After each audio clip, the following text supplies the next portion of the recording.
Hi, Chuck Huber here for the Stata YouTube channel. Today I'd like to show you the new Bayesian Dynamic Forecast features in Stata 17. Vector autoregression models, or VARs, are used to build sophisticated financial and economic models.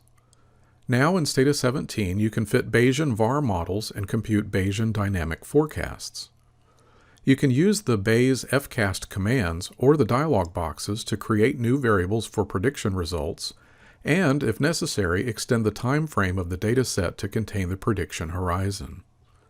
Prediction results can be posterior means or medians, posterior standard deviations, and credible intervals. Then you can create custom publication quality graphs of your forecasts. You can learn more about Bayesian dynamic forecasts in Stata 17 by visiting our website and downloading the manual. I hope this was helpful. Thanks for stopping by.